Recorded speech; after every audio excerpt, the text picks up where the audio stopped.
$250. That was the price tag they put on 16 years of my life. Enough to buy a second-hand color television in 1975. Enough for maybe 2 months' rent in some dingy apartment in the city. Or in my case, enough for a one-way ticket to a future I could not begin to imagine. I am telling you this story now because my grandson needs to hear it. Jack is 17 years old, and 3 months ago he lost his father. My son, Michael. The boy showed up at my door in Montana with rage in his eyes and grief eating him alive from the inside out. Last night he sat on my porch and told me I did not understand anything, that I never lost anyone, that I had everything while he had nothing, that I did not know what it felt like to be thrown away by the world. So I told him to sit down and listen, because 50 years ago I stood exactly where he stands now. And the only reason I am still here is because someone gave me a chance to build something from nothing. This is that story. The day everything changed was a Tuesday in late October 1975. America had just pulled out of Vietnam. The oil crisis had gas prices through the roof. Watergate had shattered whatever faith people still had in institutions. Young folks everywhere were trying to get off the grid and back to the land. I did not know any of that. I was 16 years old and I was standing on the top step of the Northwood Group Home for Boys. That was the only home I had known for 4 years, the only place that would take me after my parents died. The sky over the city looked like a dirty dish rag, low and heavy with the promise of a winter that did not care if you were ready for it. The air was sharp and cold, and I could feel it seeping through the worn soles of my boots. Everything I owned in the world was packed into a single black duffel bag cutting into my shoulder. One change of clothes, a worn paperback novel, a toothbrush, and a manila envelope that felt both impossibly heavy and completely weightless at the same time. Mrs. Patricia Harmon stood in the doorway behind me. She was my case manager. Not a bad person, really, just tired. About 50 years old with gray hair pulled back in a tight bun and a brown office dress that had gone shiny at the elbows and cuffs from too many years of wear. Her face carried that permanent look of strained sympathy, the kind of expression you see on people who have to deliver bad news for a living. Day after day after day, her job was to process kids like me, move us from one box on a spreadsheet to another. Today I was being moved to the closed column. "Nathan," she said, her voice was flat and practiced, "this is your final disbursement. $250 in your Greyhound ticket. The bus leaves at 2. I took the thin envelope from her hand. The paper felt flimsy, unreal. $250. It sounded like real money when you had nothing. But I was old enough to know it was nothing at all. It was severance pay for a childhood, just enough to get me out of their sight, just enough so they could tell themselves they had not thrown me out with empty pockets. And the other thing I said, my voice sounded distant to my own ears, like it was coming from someone standing far away. She sighed, a small puff of white in the cold air. She reached back inside and came out with a single folded piece of legal paper, yellow and creased with age. "The addendum from your grandfather's estate," she said. "The transfer has been registered with the county clerk up there. It is yours now." I looked at that paper. Bill of sale for one Quonset hut located on a 5-acre parcel in rural Braxton County, Montana. The price listed was $15, a fee I had paid 1 month earlier to a lawyer I had never met, paid with a money order I bought using cash saved from mopping floors at the group home. $15. It was the most absurd and terrifying thing I had ever owned. "Thank you," I said. The words came out automatic and useless. Mrs. Harmon gave me a short, tight nod. "Be safe, Nathan. Try to make good choices." It was the same thing she told every kid who walked out that door, a prayer and a dismissal wrapped into one sentence. She did not hug me. They never did. Physical contact was a liability issue. She just stepped back into the warmth of the building, and the heavy door clicked shut behind her. That sound echoed down the empty concrete steps, and something in me understood that everything before this moment was over.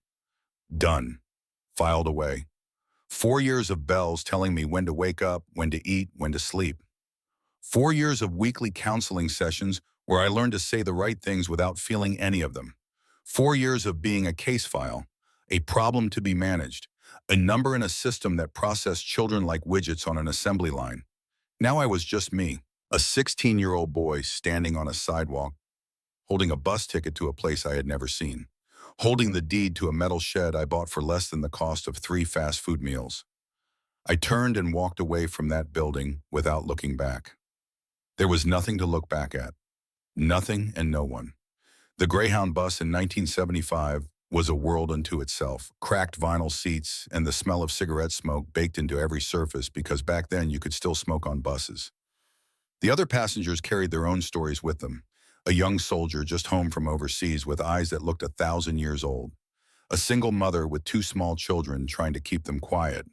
A man in a cheap suit who kept glancing at the door at every stop like he was running from something. I found a seat by a window, smeared with grime, and pressed my duffel bag into my lap. When the bus pulled away from the curb, I watched the gray buildings of the city slide past and felt nothing. Not sadness, not excitement, not even fear. Just a hollow emptiness that seemed to fill every part of me. I was a ghost leaving a graveyard. The bus was my hearse, driving me not to a final resting place but to whatever came next. And I had no idea what that was. I only knew it was cold, and it was a long way away. The bus ride took 18 hours, broken up by 2 transfers in dingy, fluorescent-lit stations that all smelled of stale coffee and disinfectant. I did not sleep. I just watched the world change outside my window. The city gave way to suburbs. The suburb melted into farmland that stretched flat and brown to the horizon. The harvest had finished long ago, and the fields lay empty under a gray sky. Then the land started to ripple, to swell into hills that grew into mountains draped in pine and the bare branches of hardwoods waiting for winter. The farther north we went, the more the colors drained from the world. Everything became shades of gray and brown and white, where early snow dusted the higher elevations. I kept my hand on the manila envelope in my duffel bag. It held my birth certificate, my social security card, and the strange bill of sale for the Quonset hut. During those long hours on the bus, I thought about the man who had sent me here. My grandfather, Henry Cole, a ghost from my early childhood. Someone I barely remembered. My parents had spoken of him before they were gantinan. They called him difficult, eccentric, a recluse who wanted nothing to do with the rest of the world. After they died in the accident, when I was 12, he became my only living relative. But he did not take me in. Instead, he set up a trust. It paid for the group home, paid for Mrs. Harmon, paid for my existence as a ward of the state, all from a safe distance. He never visited, never wrote, never called. I used to lie awake in my bunk at Northwood and imagine him living in some mansion somewhere, forgetting he even had a grandson. I pictured him as a cruel old man who simply could not be bothered with a child.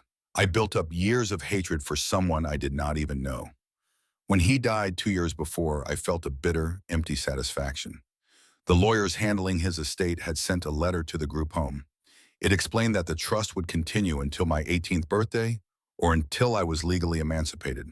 It also mentioned the addendum, a strange offer of property in Braxton County, Montana. Mrs. Harmon had explained it to me in her sterile little office.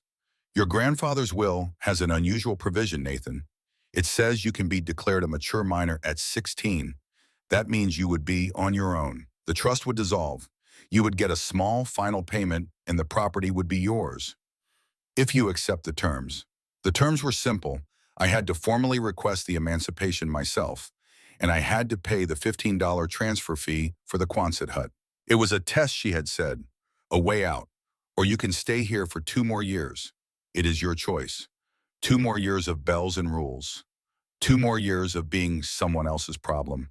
2 more years of feeling like I was living in a waiting room for a life that never seemed to arrive. I chose the Quonset hut. I chose the unknown. At least the unknown would be mine. The last bus dropped me at a gas station in the middle of nowhere just as the sun was setting. One pop, a convenience store with windows plastered in old beer signs and Coca-Cola advertisements. A handmade sign above the door that just said "Get and Go" in plastic letters. Some of the letters were missing. The air here was different, colder, cleaner, smelling of pine trees and damp earth and snow waiting to fall. This is it for you, son, the bus driver said as he pulled my duffel from the storage compartment and dropped it on the gravel. Braxton County line. Town is another 5 miles down that road. He pointed a thick thumb toward a two-lane blacktop that curved away into a forest already going dark with shadow. Is there a cab? I asked. Another bus. The driver laughed without humor. You are looking at the only bus that comes through here, and it is heading back south. You will be walking. He climbed back aboard, and with a hiss of air brakes, he was gone, taillights disappearing around a bend in the road, leaving me alone in the growing twilight. And that was the first time I truly heard silence. Back in the city, there was always noise, sirens, traffic, the constant hum of a million lives pressed together. Here the silence was a physical presence, a weight that settled over everything. It was broken only by the sigh of wind in the tall pines and the distant call of a crow. I stood there on that empty roadside, and for the first time in my life, I felt how small I really was, how small we all are against the vastness of the world. And strange as it sounds, that feeling was not terrifying. It was almost liberating. All my problems back in the city had seemed so enormous, so overwhelming. Out here, they shrank down to nothing. Out here, there was only the road and the trees and the darkening sky and me. I pulled the legal paper from my pocket and unfolded it.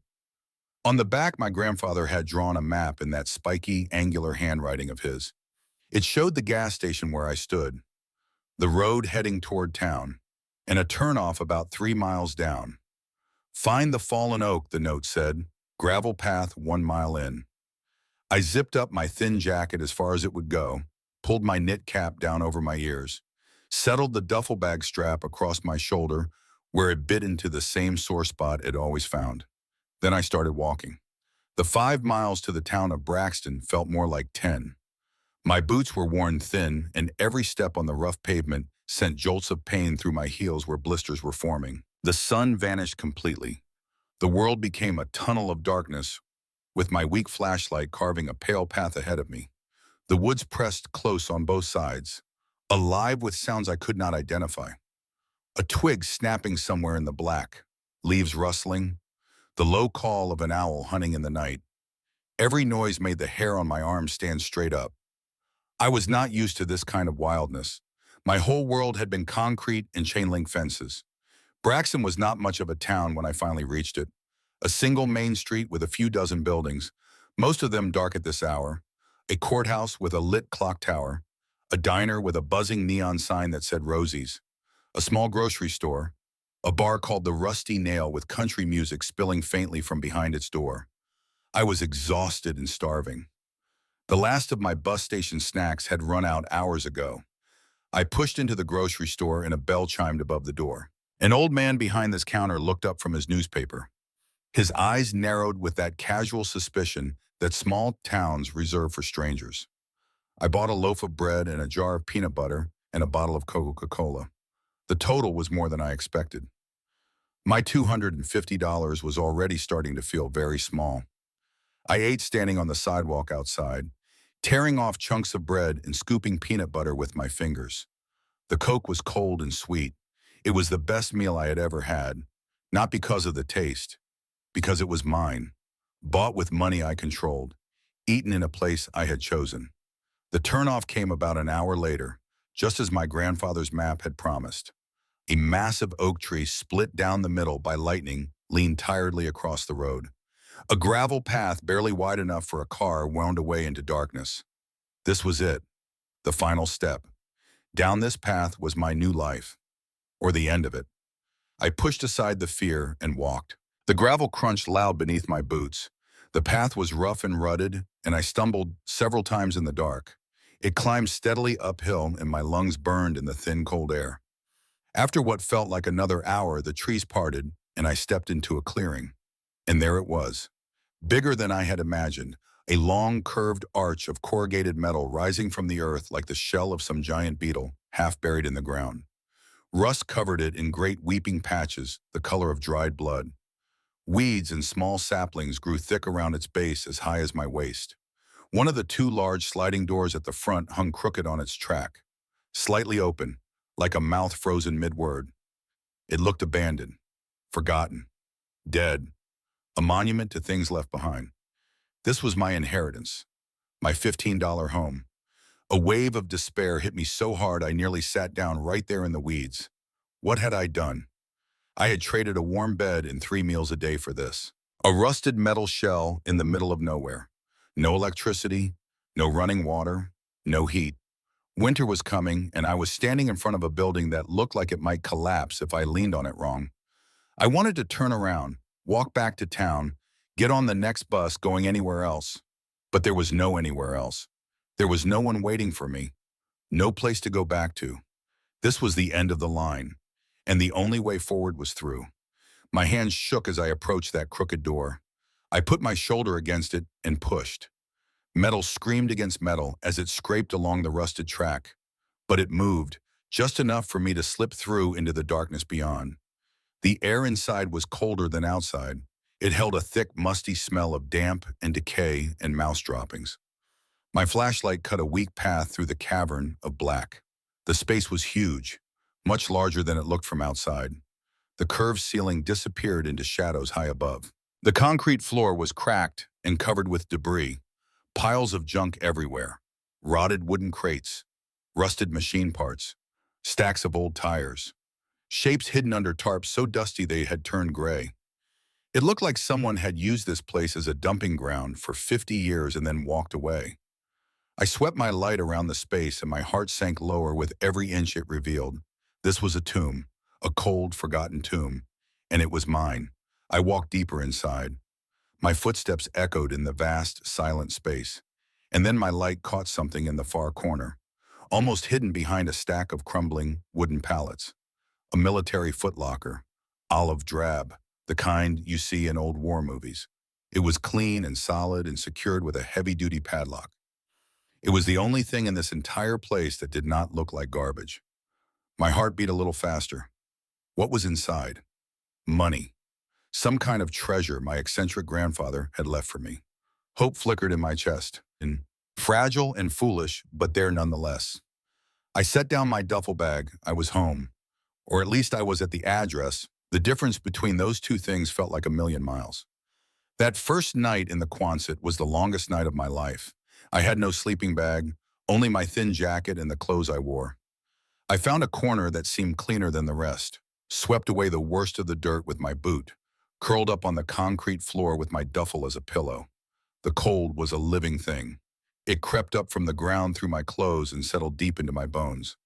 I shivered so hard my whole body ached. My teeth chattered until my jaw was sore. Every creak of the metal walls sounded like a threat. Every gust of wind rattling the loose door made my heart jump. I lay there in the pitch black, listening to the darkness and waiting for dawn, feeling more alone than I had ever felt in my entire life. When morning finally came, it was a weak gray light filtering through the grime on small windows set high in the curved walls. I was stiff and sore and numb with cold. But I was alive. That felt like a victory. My first priority was that footlocker. The padlock was thick and sturdy. I had no key. I spent an hour digging through the junk piles until I found a length of steel rebar heavy enough to use as a pry bar. I wedged it into the padlock hasp and threw all of my weight against it. Once, twice, 3 times. The metal groaned. My muscles screamed. On the 4th try, the hasp snapped with a crack like a gunshot. My hands were trembling as I lifted the heavy lid. Inside, I found a wool blanket folded neatly on top. Army issue, thick and scratchy. Beneath that were cans of food, beans, stew, peaches, a manual can opener, a small camp stove with a full fuel canister, a first aid kit, a heavy-duty flashlight much better than mine, batteries, and a set of quality hand tools, hammer, screwdrivers, wrench, handsaw, practical, survival supplies. Disappointing. I had been hoping for a miracle, some magic solution to the disaster my life had become. This was just stuff. Useful stuff, sure, but it was not going to fix the hole in my world. Then I saw it. At the very bottom of the footlocker lay a thick manila envelope, 9 by 12, sealed with heavy-duty tape. My name was written on the front in that same spiky handwriting from the map. Nathan. This was the real inheritance. I sat down on the dusty floor with my back against the cold metal of the footlocker, carefully slit the envelope open with the blade of the can opener. Inside were 2 things, First, a thin stack of documents held together with a paperclip, the official deed to the 5 acres, free and clear in my name, a soil survey, a plat map. Second was a letter, 20 pages, handwritten on yellow legal paper. It began simply, Dear Nathan, if you are reading this, then I am gone and you have found your way here. I hope the journey was not too difficult. I also hope you are not too angry with me. There are things you need to know, things I have kept secret for 4 years. Not because I did not trust you, but because I was afraid the truth would get you killed. I stopped reading. My throat went tight. I took a deep breath and continued. Your parents did not die in a simple car accident, Nathan. They got involved with dangerous people, a loan sharking operation that was part of a larger criminal network. They owed a lot of money, and their deaths were not an accident. Their car was sabotaged. It was a message to anyone else who might think about not paying what they owed. The words blurred. I blinked hard and kept reading. These people made it clear that the debt would be passed on to the next of kin. To you, Nathan, to a 12-year-old boy. I could not take you in. It would have been a death sentence for both of us. They would have found us. The only way to keep you safe was to make you disappear, to hide you in the one place they would never look, the foster care system. A ward of the state has no assets, no family to extort. You became a ghost, invisible to them. It was the hardest decision I ever made, to let you go, to let you believe I had abandoned you. It was a choice between your happiness and your life. I chose your life. I pray every day that someday you will understand and forgive me. I had to stop reading, the anger I had carried for 4 years, that hard, bitter stone in my chest. It was dissolving, crumbling apart, and in its place rushed a wave of shock so powerful I could not breathe. He had not abandoned me. He had saved me. All those years I thought I was thrown away. I was actually being protected, hidden in plain sight, kept alive by the very system I had resented. I wiped my eyes on my sleeve and forced myself to continue. This place, this land, this ugly metal shed, this is your head start. It is not much, but it is yours. No one can take it from you. The world thinks you are a charity case, a boy with nothing. Let them think it. What you have here is better than money. It is a place to stand your ground. He went on to explain about the Quonset itself, its flaws, the leaks in the roof, the lack of insulation, and then he gave me instructions. There is a loose section of flooring at the northwest corner, right where the wall starts to curve down. Pry it up. What is underneath is for you, not a fortune, just seed money I managed to put aside over the years without anyone noticing. Use it to make this place a home. Do not sell it, Nathan. Do not run. Build something.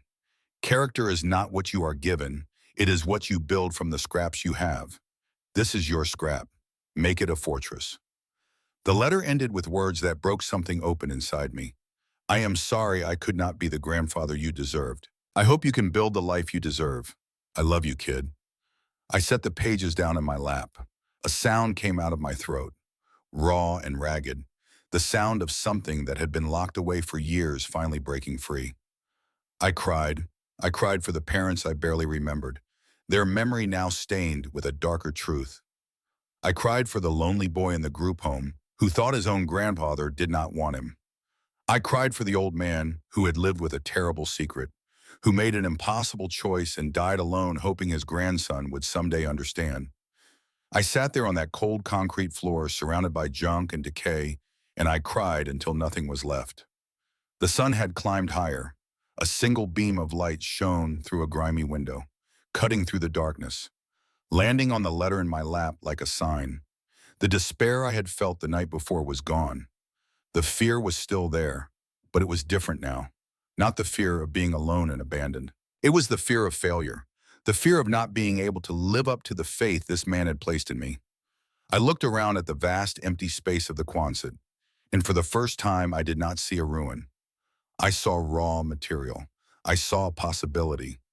I saw the starting line of a race I had not known I was running. In that moment, I made a choice. I would not sell. I would not run. I would stay. I would build. I stood up slowly, muscles stiff from the cold and from sleeping on concrete. My grandfather said there was something hidden in the northwest corner. Time to find it. I walked to where the curved wall met the foundation. The floor was covered with dirt and debris. I scraped it away with a piece of scrap wood until I found concrete beneath. Then I ran my hands over the surface, feeling for anything different. There, a section about 2 feet square. It did not feel like solid concrete. It felt like wood covered with a thin layer of cement wash and dirt, camouflaged. I worked the tip of the rebar into a hairline crack, pulled hard. A section of the floor came loose with a snap. Beneath it was a hollow space, and inside that space was a small steel ammunition box. Heavy when I lifted it. The box was not locked. I opened the lid. Inside, wrapped in oilcloth, was a thick bundle of cash. All 20s, held together with rubber bands. I did not count it right then. Just seeing it made my head spin. More money than I had ever seen in one place. Beside the cash was another manila envelope. This one held a series of hand-drawn diagrams and schematics, incredibly detailed. The title was written at the top in my grandfather's blocky letters: Off-Grid Power and Water System. Basic. There were drawings for a simple rainwater collection system using the curved roof, plans for a wood-burning stove showing how to safely install a flue through the metal wall, and a multi-page guide to setting up a basic electrical system. Not solar panels. Those were too expensive in 1975. But car batteries, a small gasoline generator, 12-volt lights. It was practical, achievable. Everything I would need to turn this cold shell into something livable. A final note was tucked into the back of the schematics. Kid, this money should cover the basics. Light and power are what separate a shelter from a home. They are what keep the darkness at bay, both outside and in.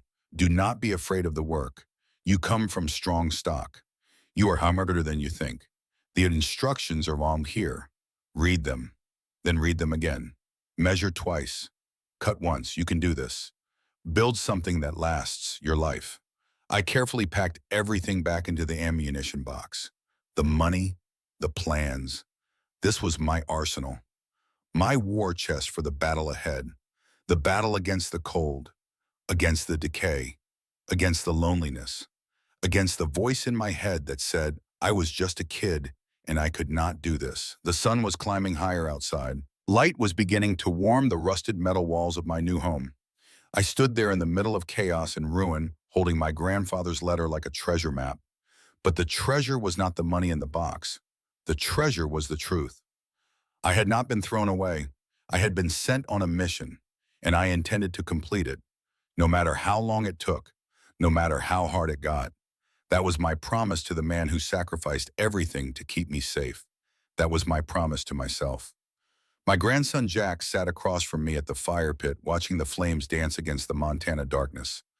The anger that had twisted his face when he first arrived was starting to soften. Something else was taking its place. Curiosity, maybe, or the beginning of understanding. "So how did you do it?" he asked. "You were 16. You did not know anything, alone in the middle of nowhere. How did you not just give up?" I smiled at that question because I had asked it of myself 1,000 times over the years. "The truth is, I did give up," I told him. Many times. Every morning I woke up with my muscles screaming and looked at the mountain of work ahead of me, and I wanted to quit. Every single day. "Then how are you still here?" Because giving up for a moment is not the same as giving up forever. You can feel hopeless in the morning and still pick up a hammer in the afternoon. You can cry yourself to sleep at night and still get up when the sun rises. Giving up is a moment. Continuing is a habit. I chose the habit. The fire crackled between us, and I could see him turning that idea over in his mind, trying it on for size. "Let me tell you about that first winter," I said. "Let me tell you what it really took. The morning after I found my grandfather's letter, I woke before dawn. Every joint in my body ached from sleeping on concrete. My breath made clouds in the freezing air inside the Quonset. But something had changed. The despair that had crushed me the night before was gone. In its place was something harder. Something with edges. Purpose. I had work to do. The first week was nothing but cleaning. I tied a rag over my nose and mouth because I did not have a proper mask yet, put on the work gloves from my grandfather's footlocker, And I went to war with 50 years of filth. I dragged out mountains of garbage, rotted wood that fell apart in my hands, rusted metal that left orange stains on my gloves, broken glass that I wrapped in newspaper before throwing away so I would not cut myself later. I found nests of mice in the corners and swept them out along with decades of droppings. Spiderwebs hung from the ceiling in sheets so thick they looked like gray curtains. The sound of metal scraping on concrete echoed through that huge empty space as I pulled debris across the floor. My arms burned. My back screamed. By the end of each day, I was covered in a layer of grime so thick I could write my name in it. Every night I collapsed onto that wool blanket, too exhausted to finish the can of beans I had opened for dinner. And every morning I woke up and did it again. You want to know the hardest part? I asked Jack. It was not the physical work. It was the silence. No radio because I had no electricity. No books because I had no light to read by. No one to talk to. Just me and my thoughts. And thoughts can become your worst enemy when there is nothing to distract you from them. Every doubt I had ever felt about myself came crawling out of the darkness during those long nights. Every cruel word any kid at the group home had ever said. Every time I had wondered if my grandfather was right to abandon me. All of it playing on repeat in my head. But I kept working. And slowly the Quonset began to change. By the end of that first week, I could see the floor. Really see it. Cracked concrete, yes. Stained and ugly, but solid. A foundation I could build on. My second trip into town was different from the first. I was no longer a lost, frightened kid stumbling in from the darkness. I was a young man with a purpose. I walked those 5 miles with my head up and my eyes forward. At the hardware store, the same old man stood behind the counter. Frank Dawson. Though I did not know his name yet, he watched me walk the aisles pulling items from the shelves. Heavy-duty cleaning supplies, buckets, thick work gloves better than the ones I had, tubes of industrial sealant, roofing cement. Big project, he asked as he rang me up. His voice was still gruff, but the suspicion in his eyes had been replaced by something else. Curiosity, maybe? Something like that, I said. Fixing up an old place out past the fallen oak. He grunted. The old Miller Quonset. Thought that place was going to cave in on itself years ago. He studied me for a moment. You are the grandson, then. Word travels fast in a small town. Everyone knows everyone else's business before you even know it yourself. Yes, sir, I said. That is me. Frank finished adding up my purchases. The total took a significant chunk of my money, but I had expected that. Everything costs more out here. Shipping costs, he explained. Nothing came cheap to a town at the end of a long road to nowhere. Well, good luck to you, son, he said as he handed me my change. And there was something new in his voice, maybe respect, maybe just the recognition of someone attempting something difficult. It is a hell of a lot of work, I know, I said, but it is mine. He looked at me for a long moment, then nodded slowly. Your grandfather used to say the same thing, about a lot of things. He reached under the counter and pulled out a slim book with a worn cover. This belonged to him, Frank said. Basic Home Repair Guide. He left it here a few years back. Told me to give it to you when you showed up. I took the book and felt my throat tighten. He left it for me. Before he died. He knew I would come. He talked about you, Frank continued. Not a lot. Henry was not much for talking. But enough. He said you were smart. Said you would figure things out. The weight of that book in my hands felt like a message from beyond the grave. A hand reaching back through time to steady me. At the library, I met Martha Chen. She was the town librarian. A woman in her 50s with sharp eyes and a gentle voice. Her family had come to Montana 2 generations back, and she had lived in Braxton for 30 years. She knew everyone and everything. You are Henry Cole's grandson, she said when I came looking for books on construction and electrical work. It was not a question. Yes, ma'am. She smiled, and the warmth in it caught me off guard. I was not used to warmth from strangers. He used to come here every week, she said. Read everything we had on engineering and history. Sometimes detective novels when he wanted to relax. She paused, and her eyes grew soft with memory. He talked about you. Said someday you would come here, and when you did, I should help you find what you needed. I did not know what to say. This man I had hated for 4 years. This stranger who I thought had abandoned me. He had been here all along, preparing, waiting. believing in a grandson he could never see. "What do you need?" Martha asked. "Everything," I said. "I need to learn everything." She laughed and led me to the shelves. I spent hours in that little library reading about basic construction and insulation and electrical systems, taking notes on scraps of paper, asking Martha questions when the books did not make sense. She never made me feel stupid for not knowing things. She just explained them again in different words until I understood. That is one of the greatest gifts anyone can give you, Jack. Patience with your ignorance. Not everyone has it. Treasure the ones who do. Back at the Quonset, the real work began. The roof and walls were my first priority.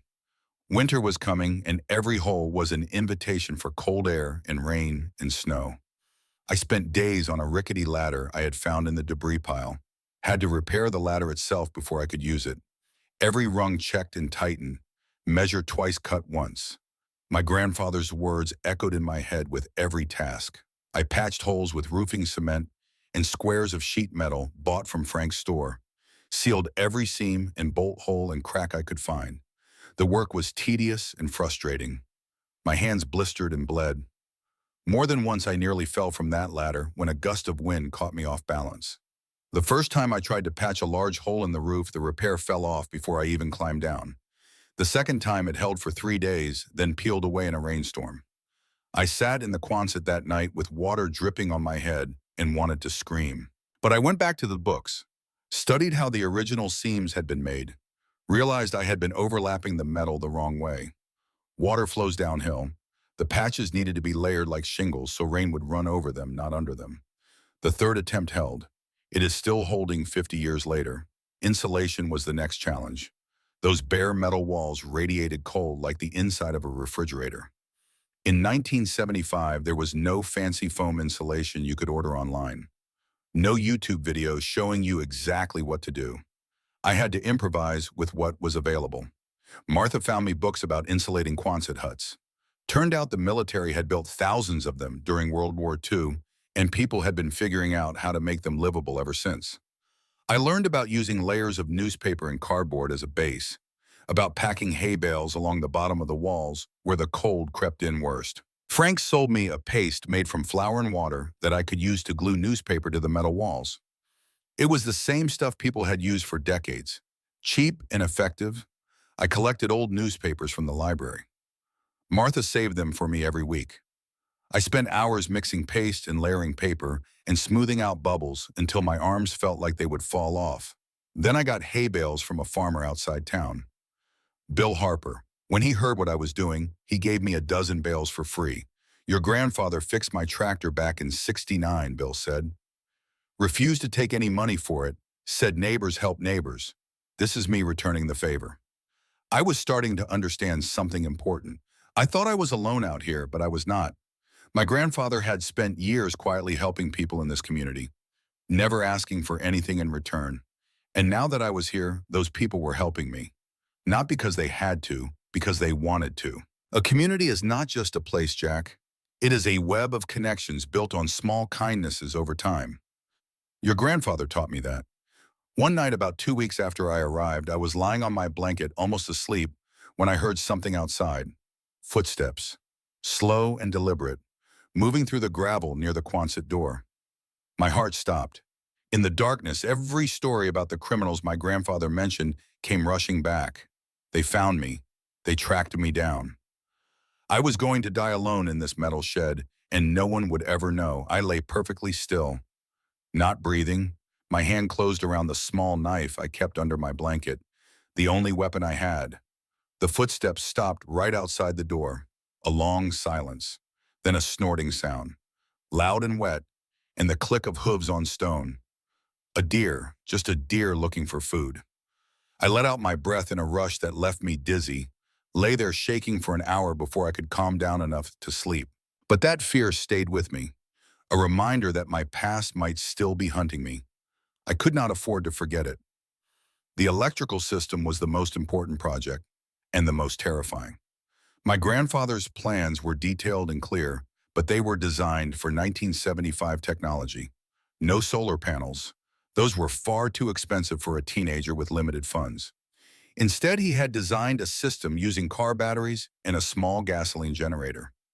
The batteries would store power, the generator would charge them, and the whole system would run 12-volt lights, the same kind used in cars and trucks. Simple in theory, terrifying in practice. I made my first trip to the garage in town to learn about batteries. Earl was the mechanic there, a man in his 60s with grease permanently embedded in the creases of his hands. He took one look at me and my grandfather's diagrams and started teaching. Electricity can kill you, son, Earl said. Never forget that. Always disconnect the power before you touch anything. Always. I listened to every word, took notes, asked questions until Earl's patience ran thin, and then came back the next day with more questions. I bought 2 car batteries from Earl, used ones that still held a charge. He gave me a discount because I was Henry Cole's grandson. That name opened doors everywhere I went. The generator was harder to find. Eventually, I located a small one at a farm auction. Cost me more than I wanted to spend, but my grandfather's notes said the generator was essential. The batteries meant nothing if I could not charge them. Installing the system took weeks. I ran wires along the walls following diagrams that I had memorized until I could see them when I closed my eyes. I mounted the batteries on a wooden shelf I built from scrap lumber, connected them in parallel exactly as the instructions described. The moment of truth came on a cold afternoon in November. I had wired a single 12-volt bulb to the system, the kind of bulb used in car dome lights, maybe 25 watts, not much by city standards, but for me, it meant everything. I checked every connection one more time, then I held my breath and flipped the switch. The bulb flickered, then it glowed. Steady and warm and golden, I stood there in the middle of my Quonset watching that small circle of light push back the darkness. It was not much, just enough to read by, just enough to see what I was doing, just enough to feel like I was not completely alone in the dark. But it meant everything. I laughed out loud, a real laugh full of relief and joy and something close to triumph, the first genuine laugh I had made in months, maybe years. The darkness was still there waiting at the edges of the light, but it was not winning anymore. I had made fire. I had stolen it from the gaze and brought it into my metal cave, and that meant I could do anything. Winter arrived in December with a vengeance. I had installed the wood stove by then, following my grandfather's diagrams with obsessive care. The stove was secondhand, a potbelly model I bought from Frank for $30. Installing the chimney through the metal roof was the most nerve-wracking work I had done yet. One mistake and I could burn the whole place down, but I did not make a mistake. I measured and remeasured, cut the hole precisely, wrapped it with fire-resistant material, sealed every gap. When I lit the first fire and felt the heat spreading through the Quonset, I nearly cried again. Warmth, real warmth, something I had not felt since leaving the city. I learned the rhythm of living with a wood stove that winter, splitting wood in the afternoon so it would be dry enough to burn, banking the fire at night so the coals would last until morning, waking in a cold room and coaxing those embers back to life with kindling and patience. It was hard work, constant work, but it kept me alive. Then in January, a man came looking for me. I had walked into town for supplies. The snow was deep and the trip took nearly 3 hours each way. At Frank's store, I noticed a stranger, a man in his 40s wearing an expensive leather coat, the kind of coat no one in Braxton would own. His eyes were cold and sharp, and they swept the room like searchlights. He was talking to Frank when I walked in, and when he saw me, something flickered in his gaze. Recognition, maybe, or calculation. "I am looking for information about a family that used to live around here," the stranger said to Frank. "The name is Cole, Henry Cole. I heard he had a grandson." My blood turned to ice. Frank glanced at me. So quick I almost missed it. Then he turned back to the stranger with a face as blank as stone. "Henry Cole died 2 years back," Frank said. "As for any grandson, I would not know. Have not heard about anyone new coming through. This area is pretty spread out. People come and go, though." The stranger studied Frank for a long moment. Then he nodded slowly. "Left a business card on the counter. If you see anyone, let me know," he said. "There is a reward for useful information." He walked out without looking at me again. The bell above the door chimed as it closed behind him. Frank picked up the card, looked at it, tore it in half. "You were not here," he said to me quietly, "and you did not hear anything." "Understand," I nodded, my throat too dry to speak. Go home, Frank said. Do not come to town for a while. I will send word if anything happens. That night I lay awake in the Quonset listening to every sound. The wind, the creak of metal, the skitter of mice in the walls. Every noise could be footsteps. Every shadow could be a threat. The man was looking for me. The people who killed my parents were still out there, still hunting, and they knew I existed. 2 weeks later, the blizzard came. They called it an Alberta Clipper, a storm that roared down from Canada, with winds that screamed across the plains and snow that fell so thick you could not see your hand in front of your face. I had prepared as best I could. Firewood stacked high, food stored in cans, water in jugs, but I had not prepared for what nature could really do. On the second night, the wind reached nearly 60 miles per hour. It found every gap in my repairs, every weakness I had missed.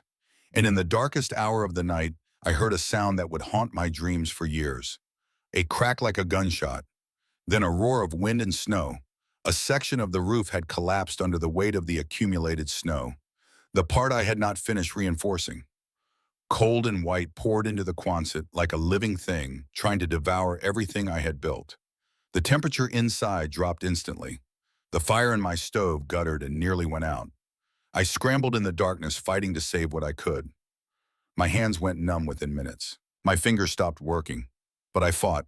I dragged a tarp from my supplies and tried to cover the hole. The wind ripped it from my grasp twice. The third time I tied ropes to the corners and climbed up into the nightmare. Nailed it down with frozen fingers that could barely hold the hammer. When the hole was covered, I collapsed by the stove, shaking so hard I could barely add wood to the dying fire. My breath came in wafts. My whole body felt like it was shutting down. I do not know how close I came to dying that night. Close enough that I could feel it.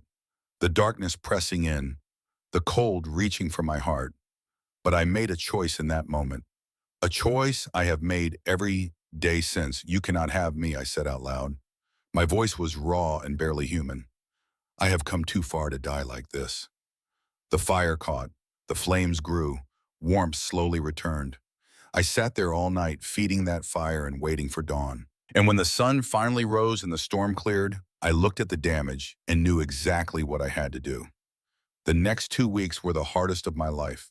I climbed onto that snow-covered roof every day, patched and reinforced and sealed.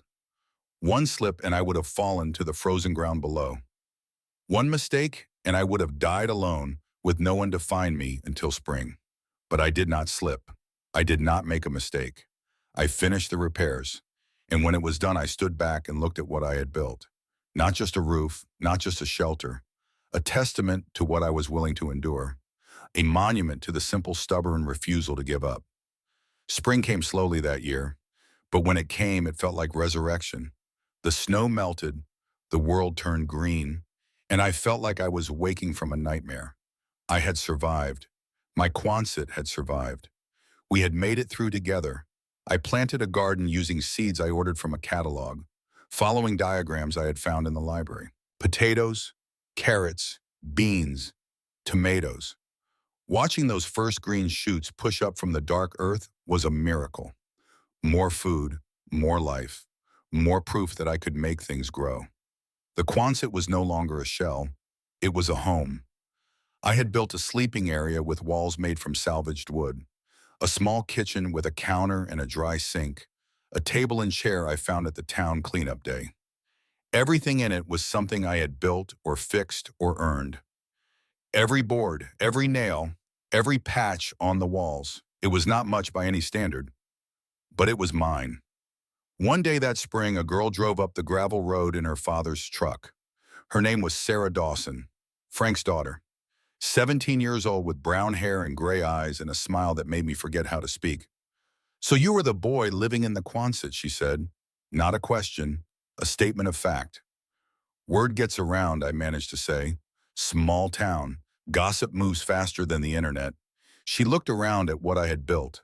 The repaired walls, the garden plot freshly turned, the firewood stacked neatly against the south side. "Dad says you did all this yourself," she said. "The electrical system, the stove, everything." I had instructions and a lot of help from people in town. She shook her head. Instructions do not mean anything if you do not have the guts to follow. This is impressive. That was the first time anyone had looked at me like I had accomplished something. Not with pity, not with suspicion, with respect. Sarah started coming by regularly after that, sometimes with books, sometimes with food her mother had made, sometimes just to talk. I asked my grandson years later if I had loved her. The truth is yes. Sarah Dawson was my first love. She taught me that I was worth caring about, worth spending time with, worth knowing. But first loves rarely last, and ours did not. She went to college in Seattle like she always dreamed. The distance and time did what they always do to young hearts. But I have never forgotten what she gave me. The gift of seeing myself through someone else's eyes and liking what I saw. Then I found the hidden room. It was May. I was repairing a section of the interior wall when I noticed something strange. One part of the metal sounded hollow when I knocked on it, different from the rest. I carefully peeled back the insulation I had installed, and there behind it was a small door, about 4 feet high, painted to match the surrounding metal, almost invisible if you were not looking for it. My heart hammered as I pulled it open. Inside was a space about 8 feet square, built cleverly into the curved wall of the Quonset where no one would think to look. There was a small desk, a bookshelf, a metal filing cabinet. On the shelf were books and photo albums. I opened the first album and my breath caught in my throat. Pictures of my grandfather as a young man, wearing his army uniform in World War II. Pictures of a beautiful woman who must have been my grandmother, the one I never knew. Pictures of my father as a child. And on the last page, a photograph of me at 4 years old, sitting in my grandfather's lap, both of us laughing. I did not remember that picture being taken. I did not remember ever being that happy with him. But there it was, proof that once before everything fell apart, we had been a family. In the filing cabinet, I found something else. Files about an organization called the Consortium, newspaper clippings, handwritten notes, diagrams showing how they operated, and a folder labeled the Cole case. Inside were copies of the police report from my parents' death, covered with my grandfather's notes. Not an accident, one note said. Brakes were sabotaged. Police investigation incomplete. Corruption. At the bottom of the cabinet was another envelope with my name on it. A second letter. Nathan. If you found this room, it means you have stayed long enough to truly explore. Good. The files here are everything I know about the people who killed your parents. I spent years gathering this information, hoping someday I could bring them to justice. I failed. I was too old, too alone. I do not ask you to seek revenge. That path is too dangerous. But I want you to know the truth. Truth is a weapon. Keep it safe. If anyone comes looking for you, a man named Whitmore or anyone asking about the Cole family, do not trust them. They are not looking for truth.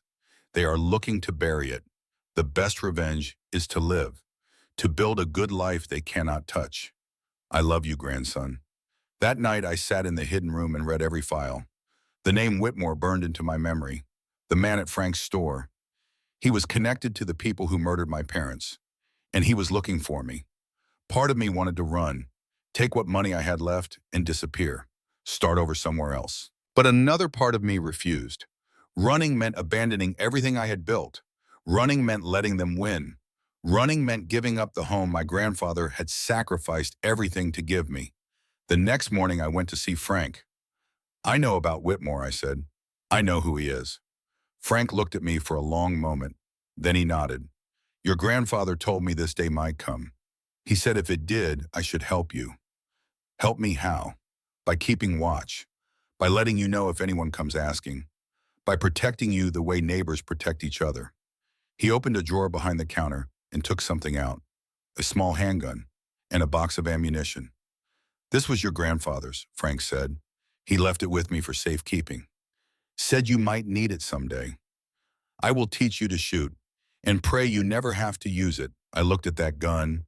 I had never held one in my life, but I was learning that the world was not safe. That the past could reach out and grab you no matter how far you ran. That sometimes the only choice was to stand your ground. I took the gun, and I made a decision. This was my home. This was my life, and I would defend it. The fire had burned down to embers. Jack and I had been talking for hours.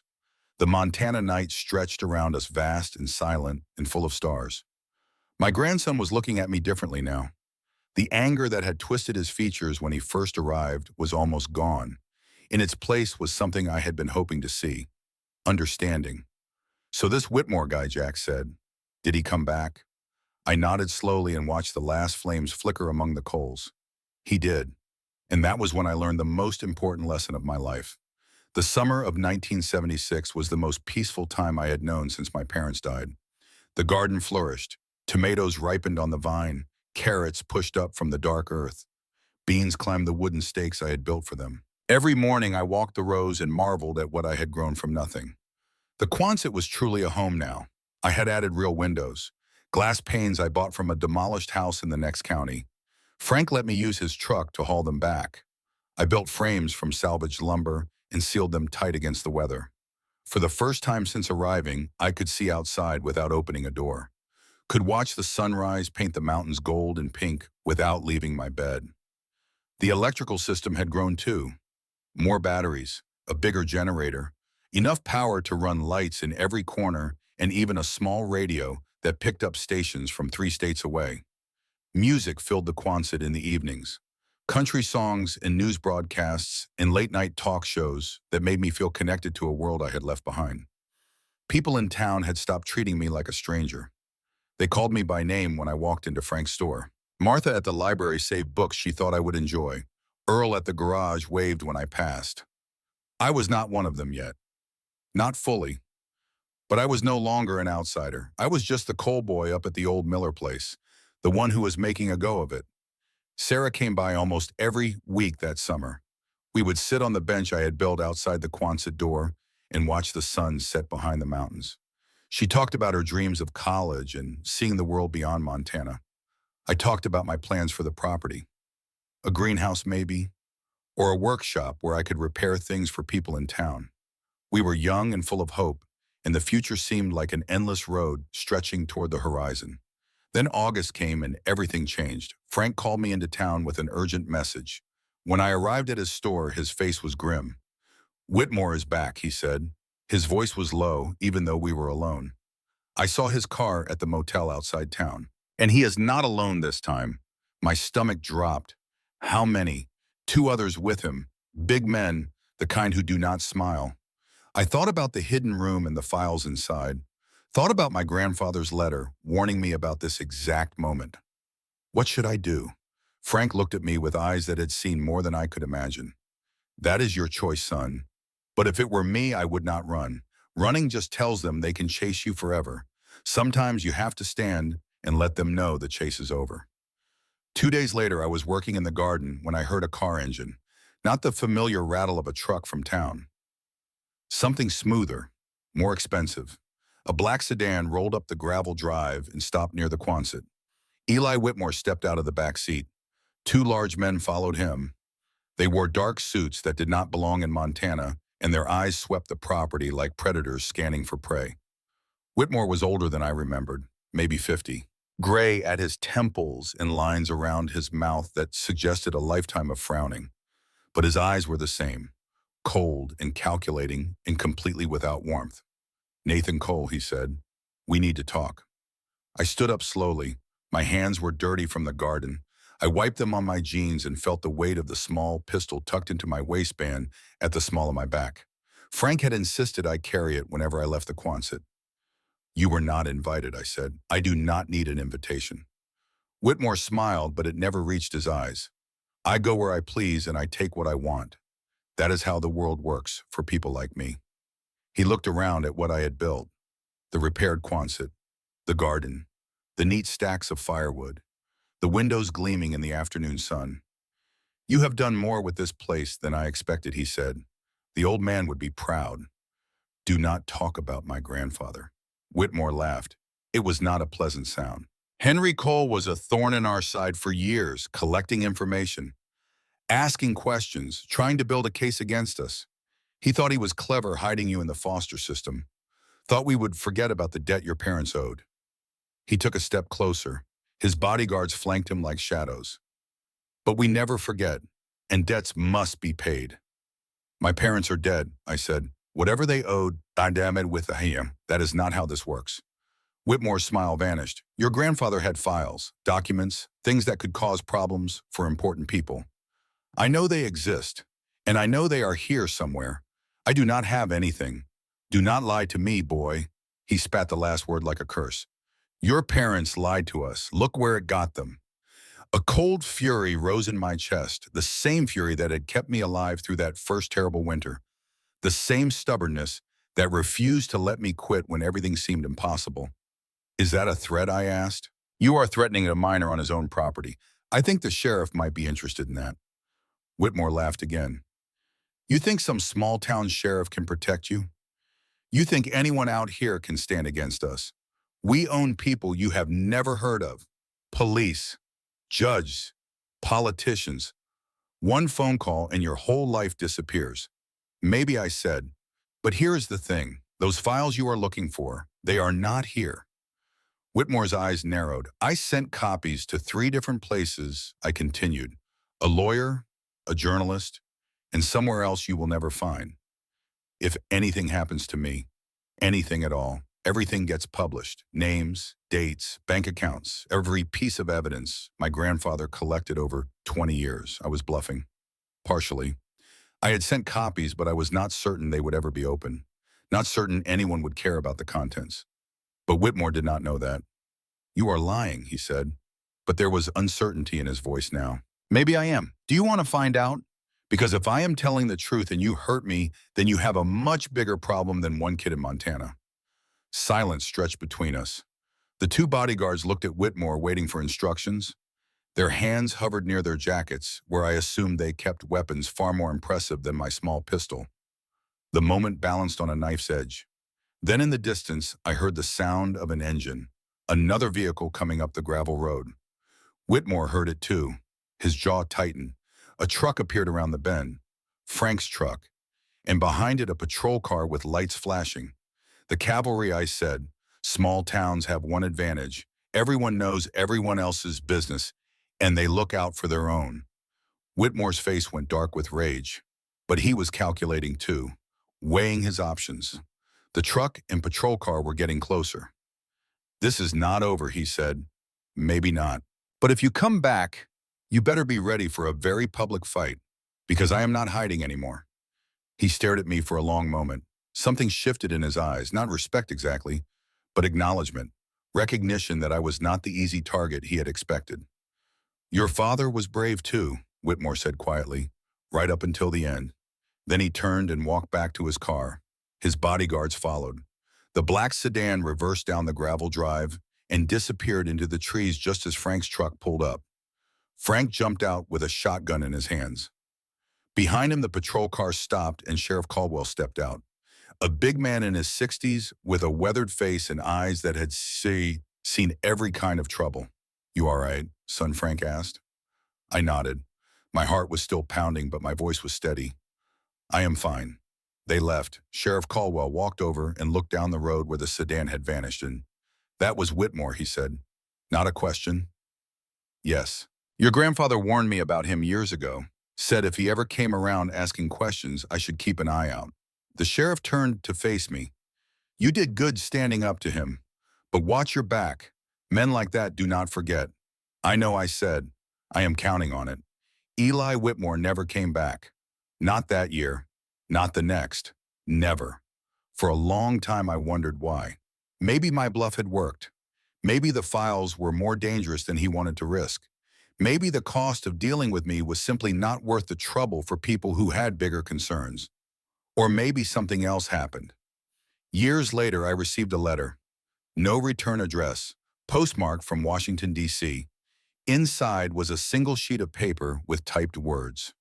The information has reached the right people. The investigation is complete. Thank you for your grandfather's courage and your own. Live well. That is the best revenge. I never learned who sent it. Never knew exactly what happened to Whitmore or the organization he worked for, but I understood the message. My grandfather had not just been collecting files out of anger or grief. He had been working with someone, building a case, preparing evidence, and somehow I had finished what he started. I told this to Jack as the fire died down to ashes. So they just disappeared, he asked. The bad guys lost. I thought about how to answer that. I do not know if they lost, I said. I do not know if there is ever really winning and losing in these things. But they stopped coming after me, and I got to live my life. That was enough. The years after Whitmore left were the best of my life. I finished my GED studying at night by the light of my 12-volt bulbs. Then I enrolled in the community college 2 towns over, took the bus every morning before dawn, came home every evening to tend the garden and the Quonset. I got a degree in electrical work, started a small business installing and repairing systems for farms and remote homes in the area. People trusted me because I was Henry Cole's grandson, because I had proven I could survive, because I showed up when I said I would and did honest work for fair prices. Sarah went to Seattle for college. We tried to make the long-distance thing work, but time and distance did what they always do. She met someone else. I was heartbroken, but I understood. We were young, life was long. There would be other chances for both of us. And there were. I met your grandmother at a church social when I was 25. Margaret was a teacher who had come to Braxton from Minnesota. Smart and kind and stubborn in ways that reminded me of myself. She was not impressed by my Quonset or my business or my story. She was impressed by how I treated people, by the way I listened when she talked, by the patience I showed with her students when I volunteered to fix the school's electrical problems. We married a year later. Your father was born in 1980, Michael, named after my own father. I watched my son grow up in the Quonset that I built with my own hands. Watched him learn to garden and repair things and stand on his own 2 feet.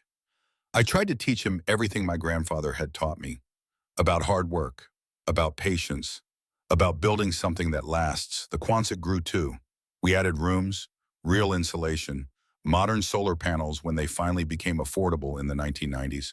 By the time Michael was grown, it was a real house, not fancy, but solid, full of memories and love and the accumulated work of decades. And then 3 months ago, Michael died. I stopped talking. The fire had gone completely out. Only starlight remained. Jack was watching me with wet eyes. For the first time since he arrived, he looked like a son who had lost his father. Not an angry young man who wanted to burn the world, just a kid who was hurting.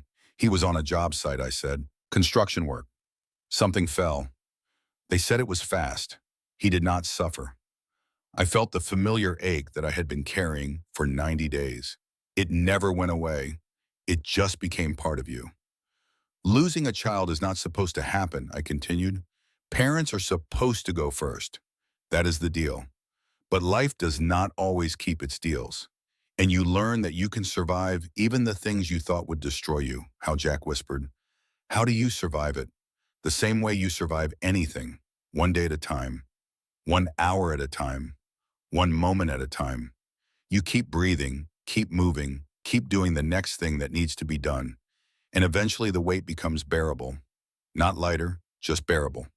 We sat in silence for a long time after that. The stars wheeled overhead. The mountains stood patient and eternal in the darkness. The next morning I took Jack to the hidden room. It was still there after all these years, unchanged except for the things I had added. Photos of Margaret and Michael and Jack himself as a baby. My journals from decades of living on this land. And the plans, always the plans. Ideas for improvements that I never finished. Projects waiting for hands younger than mine. This is where I keep the legacy I told him. Not money, not gold, stories, lessons, truth. I handed him a key. This opens the room, I said, and this one opens the Quonset. He looked at the keys in his hand, confusion on his face. What are you saying? I am saying what my grandfather said to me. This place is not a gift. It is an opportunity. I am not giving you a home.